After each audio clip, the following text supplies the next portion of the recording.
listening to the best of the Martha Zoller Show.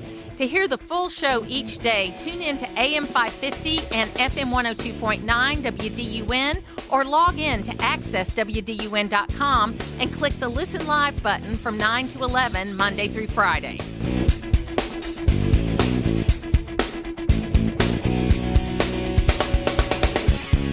Heath Garrett is here with me this morning. Heath, how are you? I'm great. It's a pleasure to be here in downtown Gainesville. Downtown Gainesville. That's what I'm doing now. I'm like, you need to come to me. All right, it's beautiful here. You need to come. If you haven't seen Gainesville lately, you need to see it. It's amazing what you're doing with the downtown area here, and I've been coming for years, but to really see this transformation is pretty impressive. Yeah, I mean, I'm sure our old friend and your old boss, Johnny Isakson, would love this because he'd love the development. No, it's exactly what's great about America, right? A community coming together, small shops, hopefully some mom and pops and some, other investment. But this is exactly the kind of small town feel that you want even in a growing community. Yes. So tell folks a little bit about you before we get into the discussion about first the Secret Service hearing and then what happened with Joe Biden. Well, we've lived 4 political lifetimes in the last 9 days, Martha, but it's a pleasure to be with you. You know, you and I got to know each other. I actually first worked for Johnny Isakson when I was a student at the University of Georgia back in the late 80s, early 90s. Started working with Johnny full-time after law school in 1995. It's hard to believe. I still work for him today. We have 2 nonprofits with his name on them at the University of Georgia, but served as his campaign manager, his chief of staff in the U.S. House, his general consultant and media consultant for his campaign for Senate, served as his chief of staff at the United States Senate, and then joined the national Republican media firm called Strategic Partners in Media, where I'm a partner. I also have a small law firm based in Marietta where we do political problem law, if you will, at the end of the day. But I spend 90% of my time helping Republicans win statewide races here in Georgia and around the country. We have offices in Annapolis, Washington, D.C., Jackson, Mississippi, and Atlanta/Marietta, Georgia. So before we get into what's happened in the last 3 days, we just came out of a Republican National Convention. I was there, and it was very interesting, I think, because of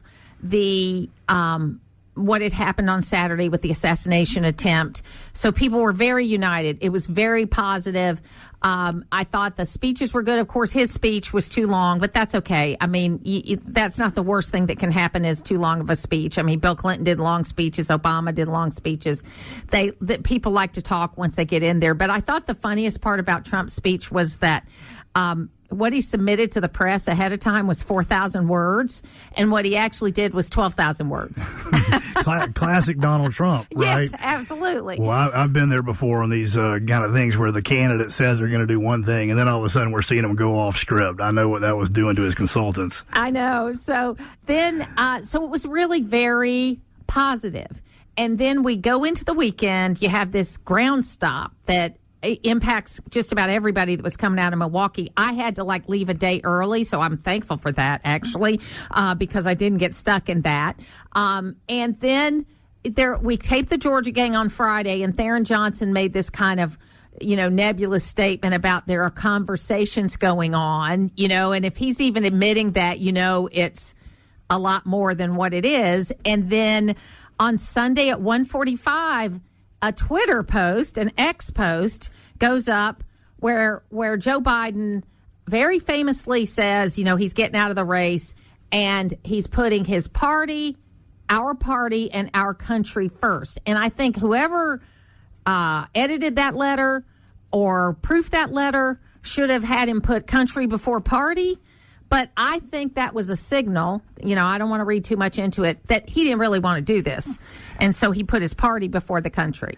No, it's very evident. I mean, they're trying to act like he somehow has done this magnanimous thing. He was actually, like somebody said, pushed down the stairs and kicked out the door by the party bosses, if you will, the mega donors, the unions who actually give over $1 billion in a presidential cycle like this, all the Hollywood elites. They forced him out. Nancy Pelosi, Barack Obama, they were all behind the scenes doing everything they could. And so I think he probably did the right thing for the country, right, and for himself politically, but it was not this magnanimous, Joe Biden, you did this great thing.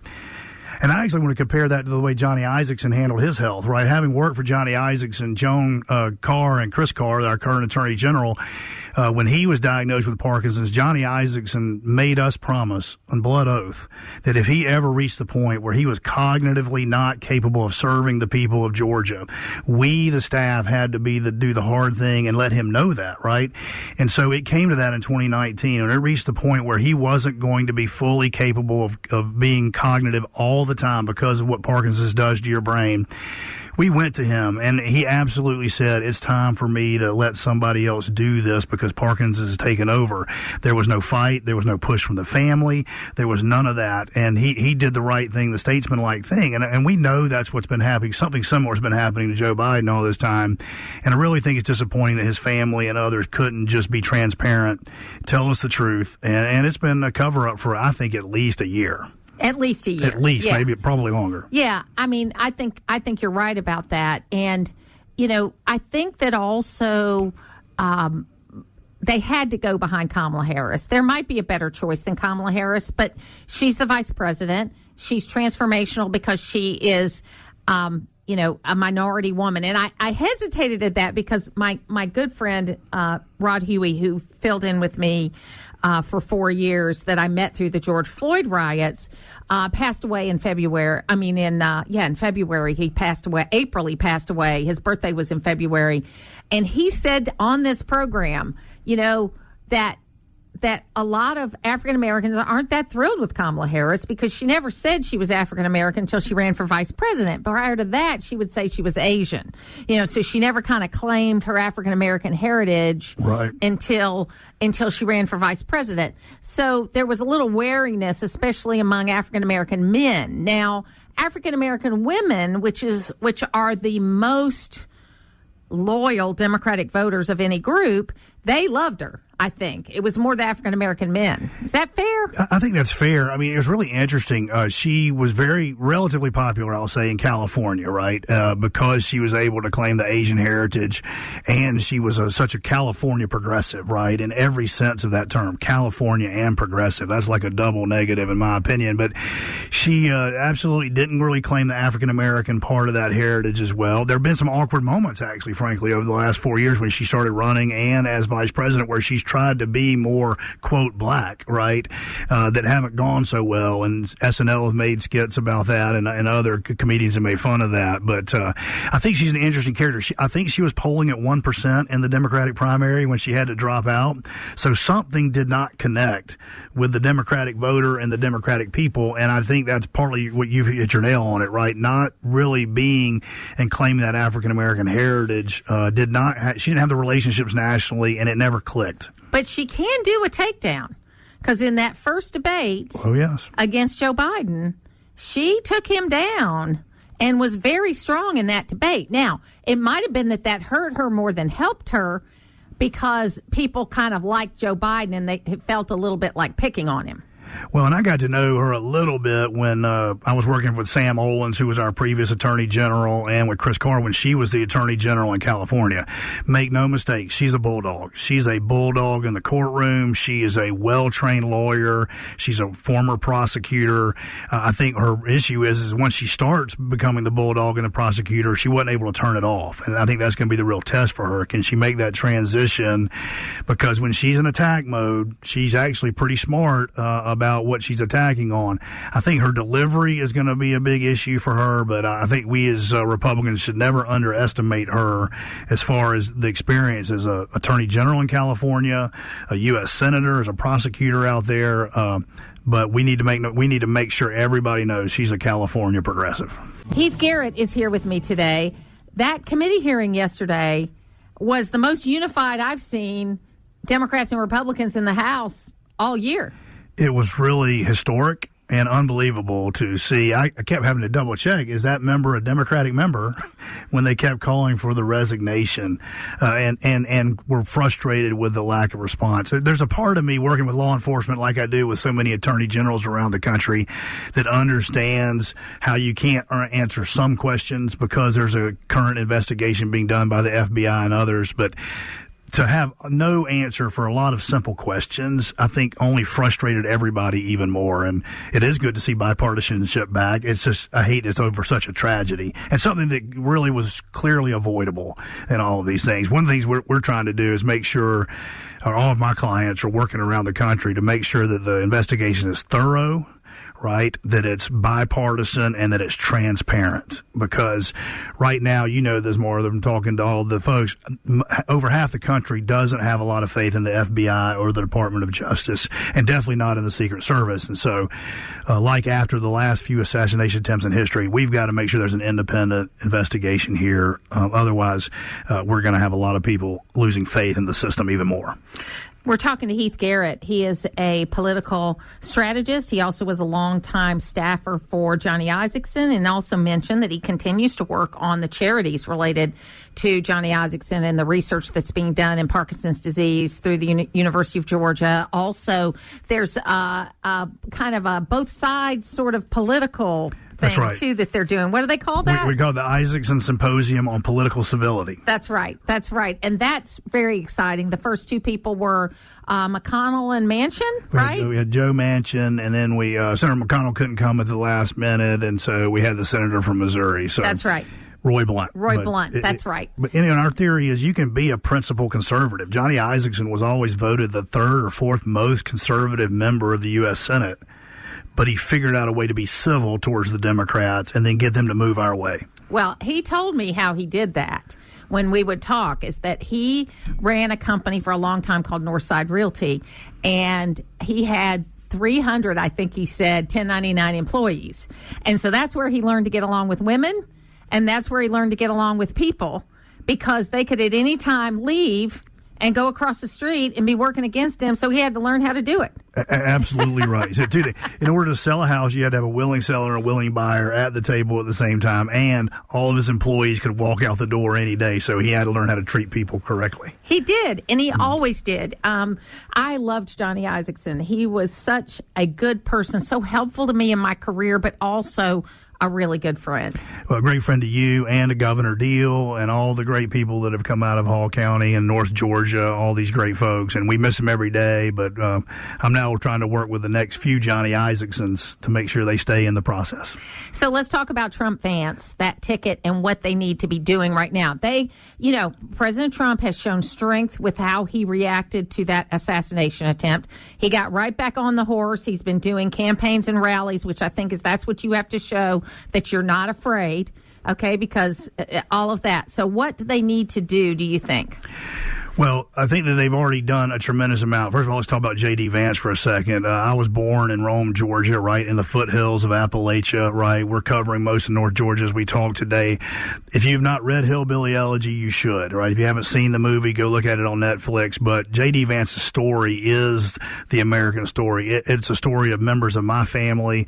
I was raised by a single mother and lived in 13 different places throughout Georgia because she was moving around trying to make a living, and I love her to this day. But he is the American dream personified, coming out of nowhere, and shows what you can do with grit, hard work, education, and when people give you opportunity. And so, number one, his appointment does have potential value for all of us. And so we need to make sure that J.D. Vance is in the right place, talking to the right people. I'm not saying that I agree with 100% of his policies, right? In Georgia, we're a right-to-work state, and we've got to be thoughtful about that.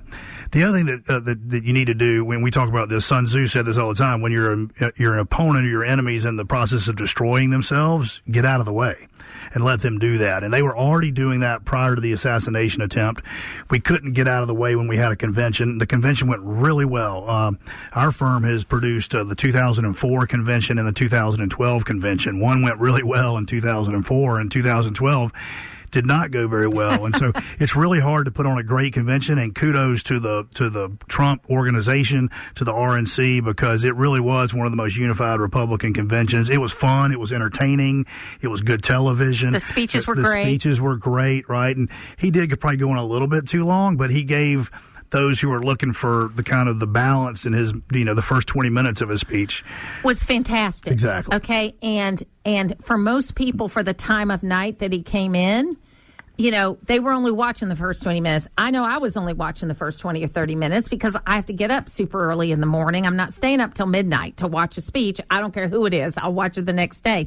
The story of him and what happened to him and the way he told it was amazing. It really was, and I think I think he needs to draw on that, right? I mean, the most significant moment in his political career was his attempted assassination. To have CNN Democrat Van Jones say this quote, the quote was, President Trump was shot and stood up, and a virus knocked Joe Biden down, right? I mean, that juxtaposition, he needs to be out telling that story, driving that emotional attachment to what happened, keeping the focus on them. The other thing they need to do is stay disciplined. He's been very disciplined prior to the convention on staying on message. The message is jobs, the economy, inflation, immigration. By far the top two issues. Immigration spills into public safety, which is really the third most important issue in all of our communities across the state and across the nation. And so they need to stay on message and not get distracted by what's happening in the Democratic Party. They still have a lot to sort out. And then the campaign itself does need to define Kamala Harris as quickly as possible, right? She had two jobs, as I view it. One was to conceal Joe Biden's health problems, which she did for a long time, but that's a terrible failure for history. And her other job was she was the immigration czar. I mean, the most massive failure of any vice president in modern history, because we've had, 10 million folks come across our borders, north and south borders, over the last 3 years, and they need to stay focused on that and not get caught up in the personality of Kamala Harris. Don't get into the personal attacks on her, because, as you know, women and people of color are not going to respond very well to that. How you can do it with a little bit of humor and comedy, but he needs to be very careful not to jump into these what we call ad hominem attacks about her personally. It's hard. That's his nature, right? And I do think you have to define her, but you have to be careful in how you do that here at the beginning. Well, and the immigration issue for me, I don't understand why every Democrat is not up in arms. And I think they are, the rank and file Democrat, because this is 21st century slavery. Okay, this human trafficking and sex trafficking and labor trafficking that has come out of this opening of the borders is nothing but 21st century slavery. And we should be standing against that no matter what party we belong to. Absolutely. It's where North Georgia comes to talk. It's the Martha Zoller Show on AM 550 and FM 102.9 WDUN. Joining me right now is Congressman Andrew Clyde. Andrew, welcome back to the program. Well, good morning, Martha. Great to be with you. So tell us about being in the chamber for the Netanyahu speech last night or yesterday afternoon. I'll tell you what, the energy in the room was incredible. I don't think I got so much exercise getting up and giving a standing ovation than I ever have. But he had a great speech. Israel is our greatest ally in the Middle East, and I'll tell you what, they have phenomenal leadership under Prime Minister Benjamin Netanyahu. I wish our country had such leadership. We don't, but they do. And I tell you what, we need to support Israel in their fight against terrorism and their fight against Iran and its proxies of Hezbollah, Hamas, and the Houthis. Now, you all had some more votes after that speech, is that right? Yes, we did. We certainly did. We had votes. We passed the Interior Appropriation Bill after that, and we also passed the task force on the assassination attempt of President Trump. And so there was a group of congressmen after that went over to Union Station and raised the flag. Were you aware that was going on? I was not aware that was going on at the time, but I will tell you that the protesters were such a disgrace to our country. I mean, if they want to burn a flag, it should be their own flag. I don't agree with any of that, but the Supreme Court has said that is considered political speech and is protected political speech, but not when it's someone else's flag. And this was a government flag. This is destruction of government property. Those people need to be prosecuted. They need to be convicted, thrown in jail. But I really don't have confidence that the D.C. government is going to do that because they're liberal. And this is the new Democrat Party right here, what you saw on display. And it's really disgusting. So you got the Interior bill passed. Do you think that you will get, are we on track to actually get a budget passed this year? I know we can't control what the Senate does, but do you think we'll get this done on time? I think we've got 6 of the appropriations passed right now. All 12, all 12 of the appropriation bills have been passed out of committee, and I'm on that committee, as you know. But then they have to come to the floor. And so we're working through that. We've got half of them passed on the floor. We're working through the other 6 that we'll have to deal with in September before the end of the fiscal year. But really, I don't see the Senate picking them up and doing anything with them. So I believe what you'll see is a continuing resolution going from October 1st. I'm hoping into the February timeframe where we will have a new administration, a Trump administration, and we should have the Republican trifecta of the House and the Senate and the executive, where we can then put Republican priorities into that bill and not have a Democrat executive and a Democrat Senate influencing the spending for fiscal year 25. Yeah, so what impact are you seeing, if any, of it looks like it'll be Kamala Harris, but you never know when you're dealing with Democratic delegates. They could change their mind again. And it is ironic to me that they've been saying we're a threat to democracy, but yet in the last 3 elections, they have tried to usurp the will of their primary voters and put different people in. In 2016, they squashed Bernie Sanders. Also in 2020, they squashed Bernie Sanders. And now they've squashed Joe Biden. So it doesn't seem like the will of the voters matters that much to them either. So, matters that much to them, period. So I want to know, and I asked Speaker Johnson this last week, how do we know that if all branches of government are Republican again, that they're actually going to do what they promised to do? Well, I'll tell you this. Well, let me first deal with the Democrat issue here. They say that President Trump is a threat to democracy, yet you have a perfect example right here of the Democrats being a threat to democracy when you have all of these delegates who have voted for Joe Biden, and all of a sudden their votes immediately get changed to Kamala Harris. You see the deep state right here. You see all of the power players, the Democrat power players on their will on full display when they are literally changing out the top of the ticket and making it who they want it to be and not the will of the people. That is the threat to democracy right there. It's not the Republicans, it's the Democrats. But when the Republicans take charge, we will do what we said we will do. And President Trump has an incredible track record for doing that. And the American people, I think, trust him in that regard. And so I'm looking forward to that Republican trifecta of the House, the Senate, and the executive, so we can actually, as President Trump says, make America great again. Absolutely. So how could people get in touch with you if they need any help in your office? They can reach out to us at clyde.house.gov. That's our official website. They can also follow us on Clyde _ or rep _ Clyde on Facebook and on Twitter.